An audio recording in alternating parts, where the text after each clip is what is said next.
This is Glenn Hughes, the voice of rock, and you're listening to Music Mania.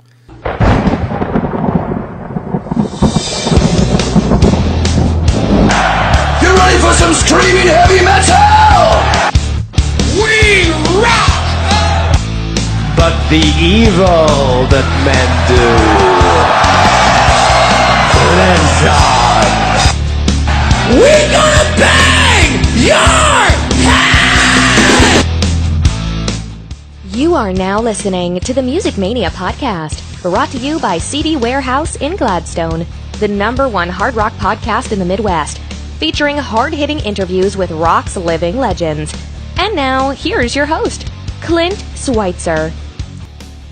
We are bringing out the big guns today because our guest is going to be none other than Michael Schenker, one of the great guitar virtuosos in all of hard rock, is going to be joining us to talk about Michael Schenkerfest, which is coming to America starting March 6th. He's got all three MSG singers, from Gary Barden, Graham Bonnet, Robin McCauley, even his own Temple of Rock singer Doogie White will be joining this incredible 2.5-hour live spectacle, which is going to span Michael Schenker's career from UFO, Scorpions, MSG, and on.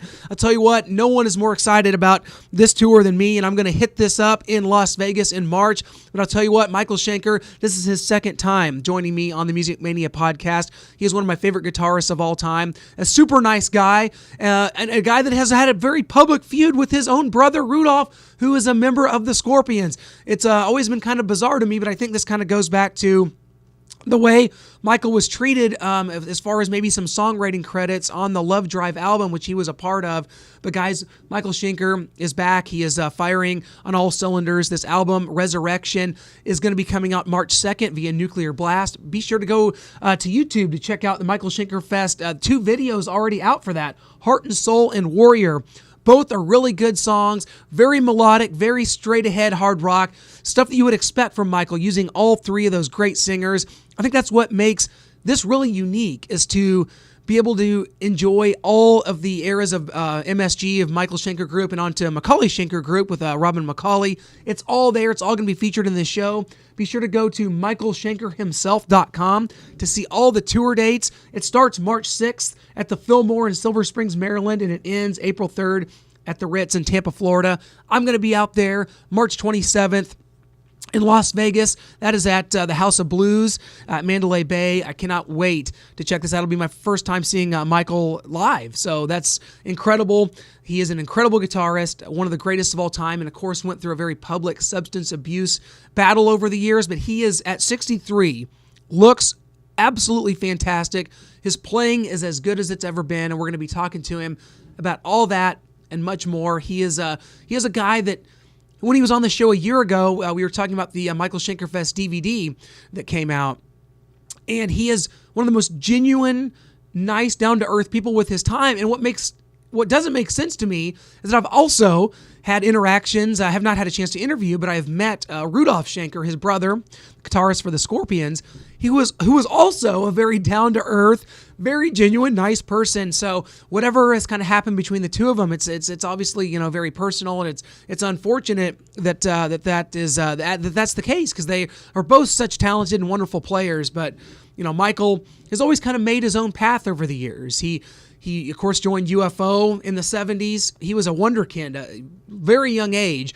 He established himself as a great player at a very young age, and I think that's it's carried him into such a wonderful career. From Scorpions, UFO, MSG. I'm a huge MSG fan.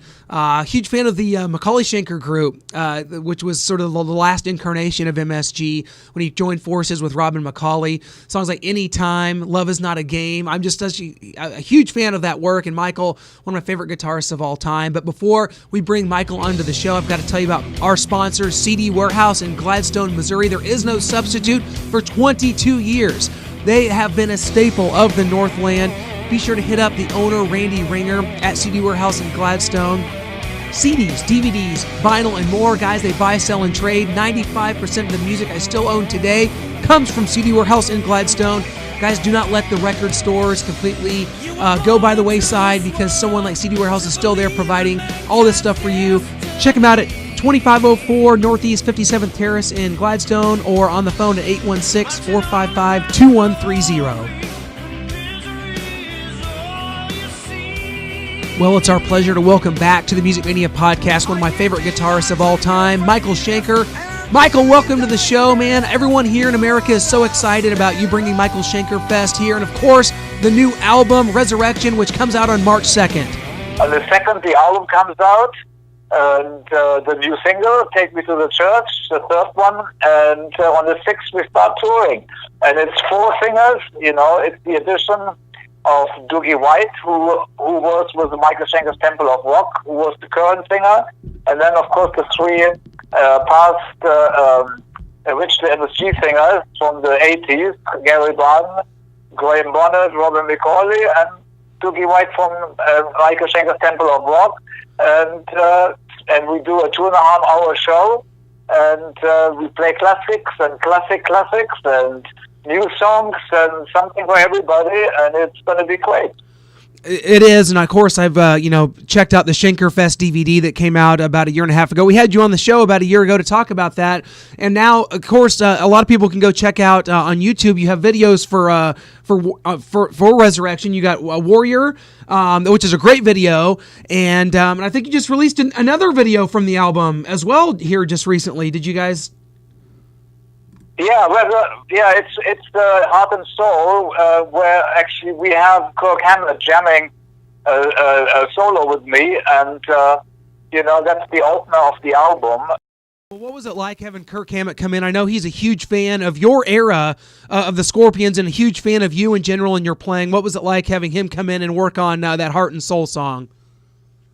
Well, it was like that. Well, first of all, Peter Mensch always told me. I used to live with Peter Mensch, and he managed the ACD Santa Claus, and which means I'm his favorite guitarist. And so eventually, he always wanted to make contact with me, and eventually they put together that metal show with Eddie Trunk and invited me to jam with Kirk, and that was always like a wish for him.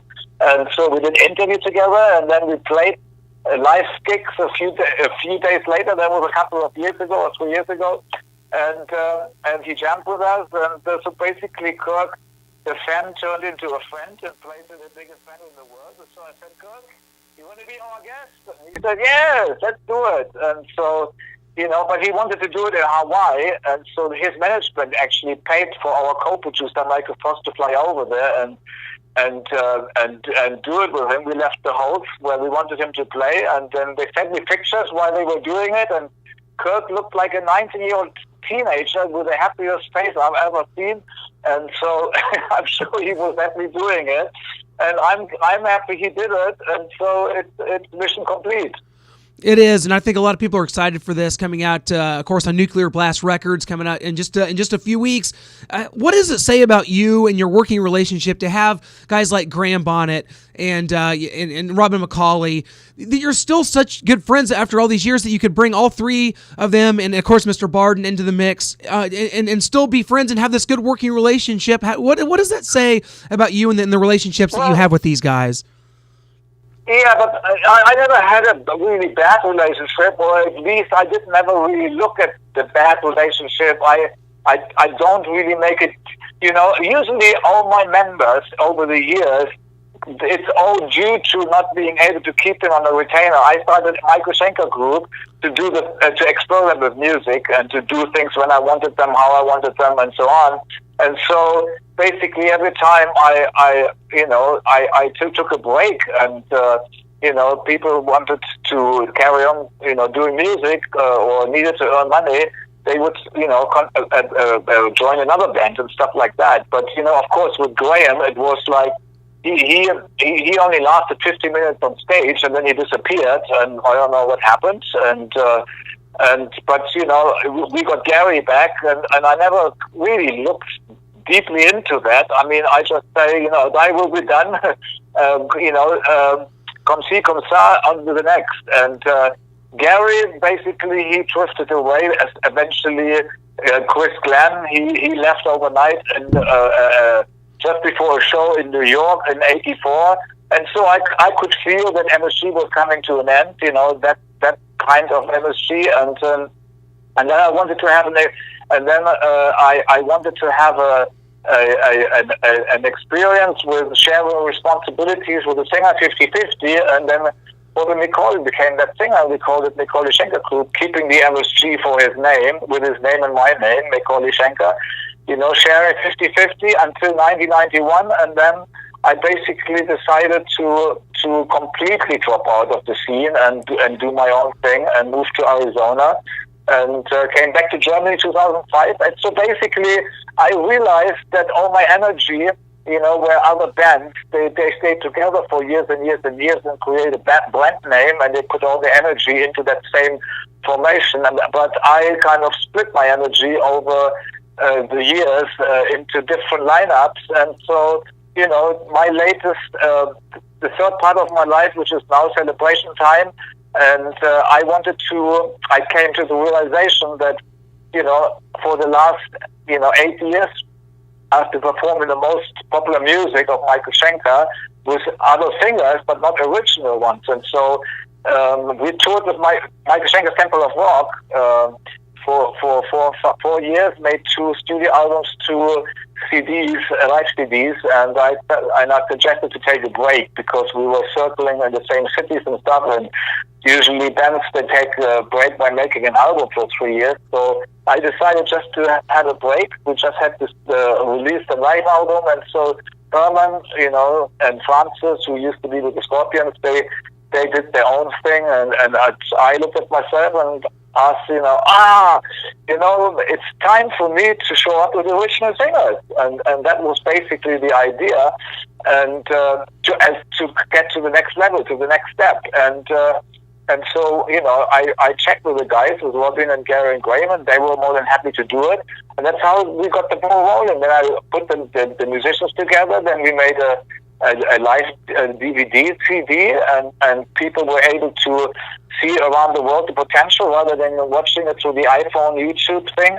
And then that led to, companies approaching me about a record deal, and then 2008, I actually, I was always stage fright. 2008, all of a sudden, I wanted to be on stage. So I took that as a sign to put one leg into the loop of rock and roll. And with the Michael Schenkerfest, after the DVD signing with Nuclear Blast, I decided to put both legs back in and continue where I stopped when I was 23 years old in 1978, when I finished UFO Strangers in the Night and helped the Scorpions with the Love Tribe album.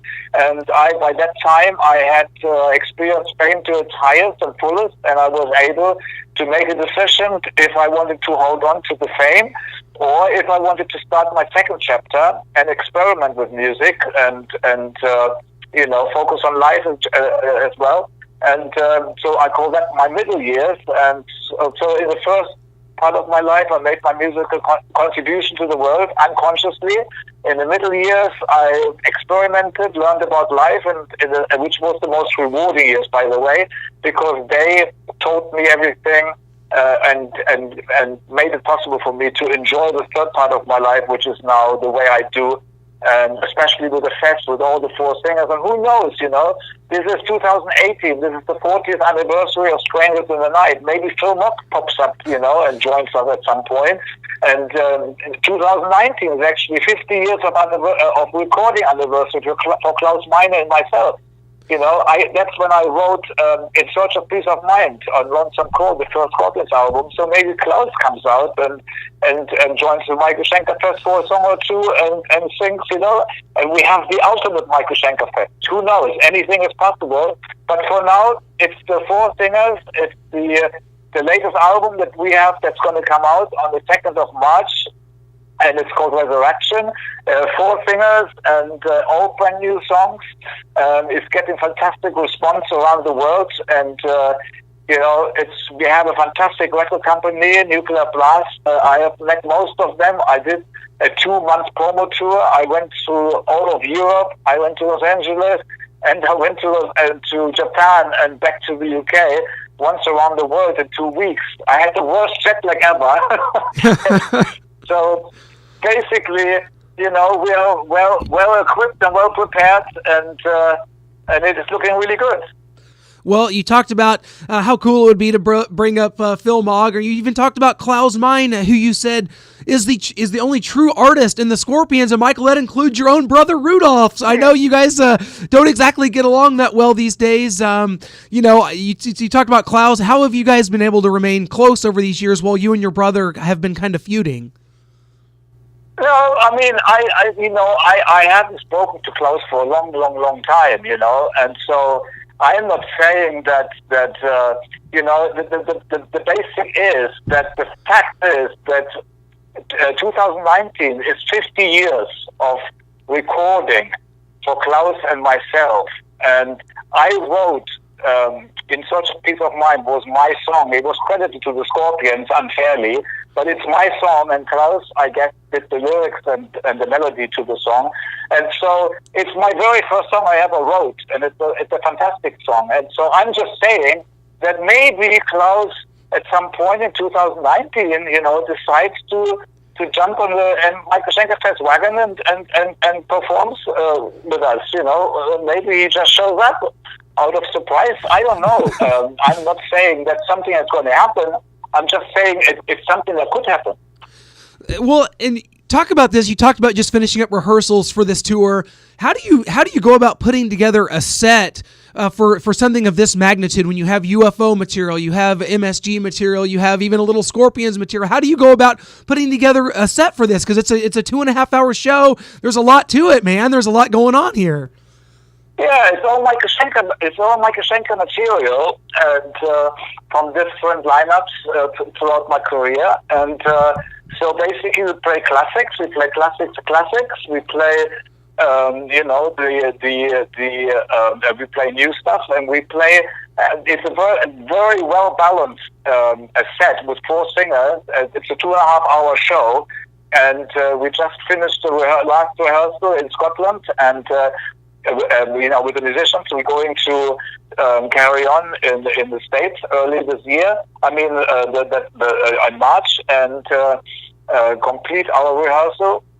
And our first show is on the 6th. And basically, it's putting this thing together is something you don't plan. It just happens, step by step by itself. One thing leads to the next. I mean, once I came to the realization that, I should combine my energy and put all the energy that I spread in different directions together onto one center point and make something out of that. And that way I can collect and it's like a magnifying glass. I can focus all the past energy that scattered all over the place, gather it all together in one center and perform. I thought that was a great idea, and so basically that was the beginning of it. And then when Gary and Graham and Robin said yes, I put the band together, and we started off Sweden Rock, and we had another concert there and here. And so step by step, we were getting more offers in, did more shows, and led to the DVD. Which was made it possible around the world for people to see what the real potential of this is, rather than watching it through the iPhone and the YouTube thing. And so, and that led to the interest of record companies around the world to wanting to sign, me to sign this. And so I decided to go with Nuclear Blast, fantastic company, and I've met most of them. I've spent like 12 key cities or actually 15 in Europe. I went all the way from Paris to Milan and to 4 cities in Germany, Helsinki, Poland, Finland, and so on, and London, and then I went to Los Angeles and to Japan. And so basically, it's all done in steps. You don't know what the next step is. It's never, it's always done in the now, basically. And which is a good way of doing things, because it doesn't overwhelm you. It doesn't, because you don't really know what's happening next. You just focus on what is possible now. What are your expectations of the crowds here in America? Because you've taken this show to Japan and to Europe, but here in America that have not got a glimpse of you in quite a while, probably since Temple of Rock. What are your expectations for the crowds here in America that haven't seen you in a long time? Because a lot of people are so excited to see you guys. Yeah, I don't have any expectation. I just enjoy myself, and I have a great band together. I have great material. I have a great past, and most people are probably not aware of what happened to me in my middle years, but which was my most rewarding years.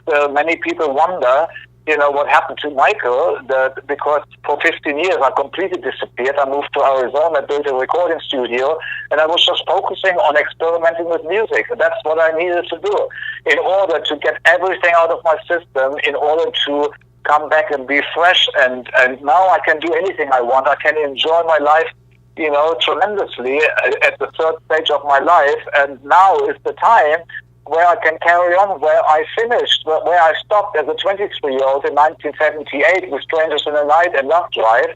And, and so now, after all this middle years and re-establishing since 2008, now with the gift of wanting to be on stage, which is very important, I actually having fun on stage now in a very natural way, which is fantastic. And it's fantastic that actually, many people, I think, will come back from the past who maybe even wondered what happened to Michael and actually disconnected because they didn't know.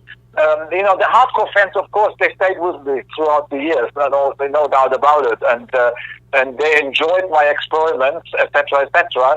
But there are other people, maybe who were hooked on UFO, and then when I disappeared, they maybe lost interest or whatever. But the thing is that these people are still, many of them are still alive, and if they understand and hear what actually happened to me in all of these years and why I did what I did, etc., etc., and what I'm coming back with, etc., and that can even, turn into much more than that. It can even turn into the ultimate Michael Schenkerfest, who knows. But that's just a possibility. But for now, reality is, I'm coming back with a brand new album, and which is already, it's already been voted as the album of the year in many countries here in Europe. And so, I did my part in Los Angeles, a couple of days of promotion, and I don't expect anything. All I can say is that many people will understand and will all of a sudden wake up to, wait a minute, Michael is awake again. Let's check it out. Well, we are glad to have you, Michael. I tell you what, I know that you had a very public battle with substance abuse over the years, but I tell you what, do you feel like at your age right now, a lot of people would agree with me here that you look as good as you ever have and that you're playing as good as you ever have. Do you agree with that? Yeah, you know what? That whole thing about substance and whatever, in every household, every person on this planet goes through the things. Crisis is a teacher, and challenges are learning experience that develop a person. And so, only because I was a wunderkind and I was with an extraordinary abilities, was I sticking out. I'm basically, I went through the same thing as everybody else. And everybody struggles in life, has good times, has got bad times. It's part of life in order to develop. And I just have taken care of myself in my own way. And, I come up with the goods. My music sounds fresh. I look fresh. And so what more can you ask for? No doubt about it. Michael, I tell you what, we're going to be out in Las Vegas March 27th to check out this show at the House of Blues in Las Vegas. Can't wait to do that. I guess for Robin McCauley, he might be able to do his Raiding the Rock Vault show and then go right into Michael Schenkerfest. Robin McCauley might be pretty busy that weekend in Vegas.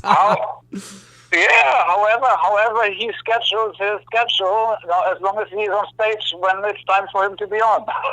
That's right. He'll get right over there from the Hard Rock to the House of Blues, not too far, man. But hey, I'll tell you what, Michael, such a huge fan of your work. I can't wait to get this, see you out in Vegas. Hopefully, I'll have a chance to come and say hello and shake your hand because you've been such a friend to our shows for a couple years now. Thank you so much for sharing your time and your story, and we can't wait for Resurrection on March 2nd on Nuclear Blast Records, man. We will see you in Vegas, my friend.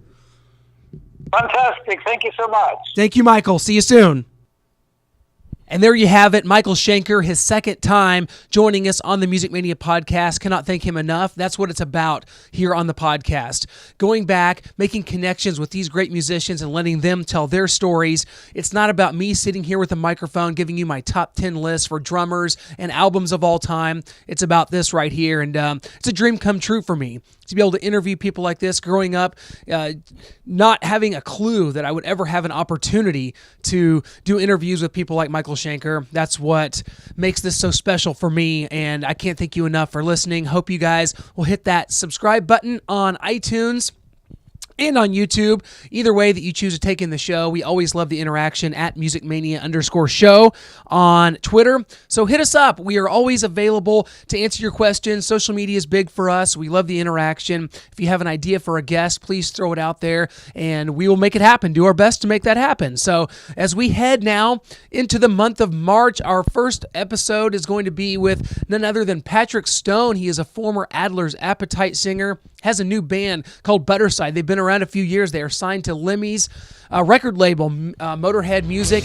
Just saw them open for LA Guns down in Tampa. Made a couple quick emails and was able to connect with Patrick Stone, their singer, and he's going to be joining us in March. There is so much coming up. I'll tell you what, March is kind of the start. It's the kickoff of the summer concert season for me. I've got Vixen and Kicks coming up next weekend down in Durant, Oklahoma, and then I've got an action-packed week starting March 24th, Styx and REO Speedwagon in Springfield. Then I'm going down to Vegas for Michael Schenkerfest. We talked about it during the interview. That's March the 27th down in Vegas. Then the next weekend, Bret Michaels, Warrant, Dawkin, Lita Ford, and Firehouse in Council Bluffs, Iowa. That's all coming up in March. It's a busy one for me, guys. In the meantime, thank you so much for joining us. We'll catch you next week.